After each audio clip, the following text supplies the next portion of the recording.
আসসালামু আলাইকুম। লাস্ট ভিডিওতে আমরা কি দেখেছিলাম? নরমালাইজেশন। এখন এই ভিডিওতে আমরা দেখব কি ফাইনালাইজেশন, এবং সেখান থেকে আমরা একটা অ্যাডমিনিস্ট্রেটর ক্রিয়েট করব। অ্যাডমিনিস্ট্রেটর ক্রিয়েট করার পরে আমরা আমাদের টেবিলগুলো ক্রিয়েট করব।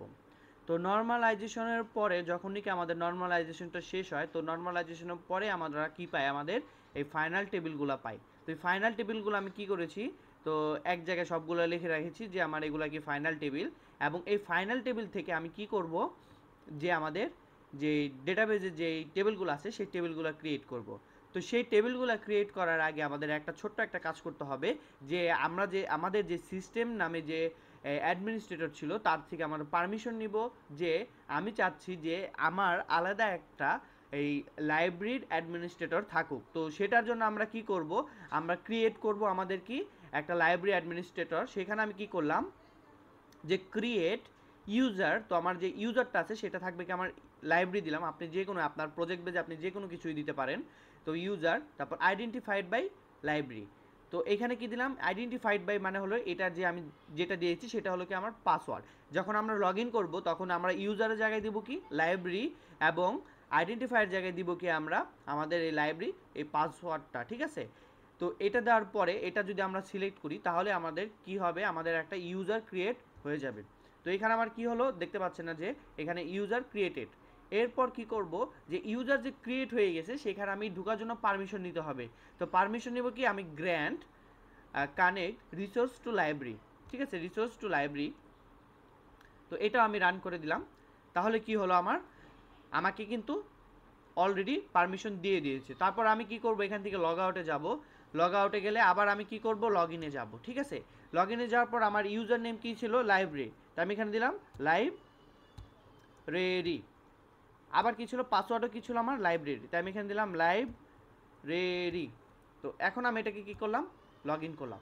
তাহলে দেখেন আমার যে ইউজার ছিল এই ইউজার নামে কিন্তু একটা লাইব্রেরি চলে আসছে।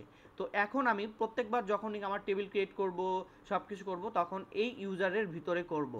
তো এখন আমি কি করলাম, এসকিউএল কমান্ডের মধ্যে গিয়ে আমার কি করতে হবে, যে এই যে এটা আসছে এখানে আমি আমাদের যে টেবিলটা আছে আমি সেই টেবিলগুলো ক্রিয়েট করব। তো আমি একটা টেবিল ক্রিয়েট করব, আপনাদেরকে দেখাচ্ছি। অলরেডি আমরা কিভাবে টেবিল ক্রিয়েট করে সেই টেবিল ক্রিয়েশন আমরা দেখেছি। তারপর আমি আপনাদেরকে একটা টেবিল ক্রিয়েট করে দেখাচ্ছি। তারপর আপনারা বাকিগুলো নিজেরা করে নেবেন, এবং আমি নিজে করে রাখবো। দেখেন এখানে লিখেছি যে ক্রিয়েট টেবিল অথর এবং এআইডি নাম্বার প্রাইমারি কি নট নাল এ নেম। তো আমি এখানে কি করলাম, একটা টেবিল ক্রিয়েট করে ফেললাম। টেবিল ক্রিয়েট করার পর এটাকে আমি কি করলাম, যে আমি রান করলাম। তাহলে আমার কি হয়ে গেল, টেবিল ক্রিয়েশন হয়ে গেল। আমি যদি দেখি তাহলে কি করব, ডিএসসি এখানে কি দিব, আমার যে অথর ডিসক্রাইব অথর। ঠিক আছে, ডিসক্রাইব অথর। এখন যদি এটাকে যদি আমি ডিসক্রাইব করি তাহলে কি হবে, আমার আমার যেই মেটা ডেটাটা আছে সেই মেটা ডেটাটা চলে আসবে। তো আমি আপনাদেরকে একটা ট্রিক শিখিয়ে দিচ্ছি, যে আপনারা যদি প্রজেক্টে যদি কখনো যে টেবিল ক্রিয়েট কী করছেন এগুলো যদি মনে না থাকে, আপনারা জাস্ট কি করবেন, যে অলরেডি এই এসকিউএল সেভ এসকিউএল যদি যাই, দেখেন যে আমার এখানে কোনো টেবিল মেবিল বা আপনি কোনো এসকিউএল সেভ করেন নাই। তো আপনি কি করবেন, এখান থেকে আপনি যে এসকিউএলগুলো লিখবেন সেগুলো কি করবেন, একটু কষ্ট করে সেভ করে রাখবেন। তাহলে কি হবে, আপনার যখনই আপনি প্রজেক্টগুলো করবেন আপনার তখন সেই কাজগুলো করতে অনেক ইজি হবে। তো আমি এখানে লিখে দিলাম যে অথর। ঠিক আছে, তার মানে আমি লিখে দিই যে অথর টেবিল দিয়ে দিলাম। এরপর আমি দিয়ে দিলাম কি সেভ।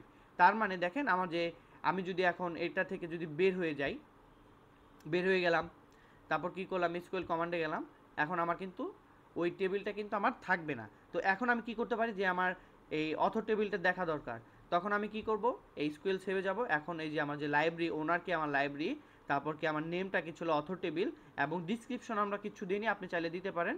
এবং এর যে এসকিউএলটা ছিল এখানে কিন্তু আমার সেভ হয়ে আসছে। তো এখানে আমি কি করলাম, অথর টেবিলে দিলাম, এখন আমার কি সেই স্কুলগুলো চলে আসছে।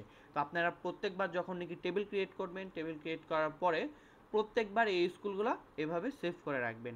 তো আমি টেবিলগুলো ক্রিয়েট করে রাখবো, আশা করি আপনারাও নিজে টেবিলগুলো বাকিগুলো ক্রিয়েট করে রাখবেন। যেভাবে নাকি রিলেশন দেওয়া আছে সেভাবে আমরা কিভাবে রিলেশন দিয়ে একটা টেবিল ক্রিয়েট করতে হয় সেটাও কিন্তু আমরা দেখেছি। সেভাবে আপনারা কি করবেন, টেবিল ক্রিয়েশন দেখে নেবেন। তো এই ভিডিও এই পর্যন্তই, দেখা হবে নেক্সট ভিডিওতে। আসসালামু আলাইকুম।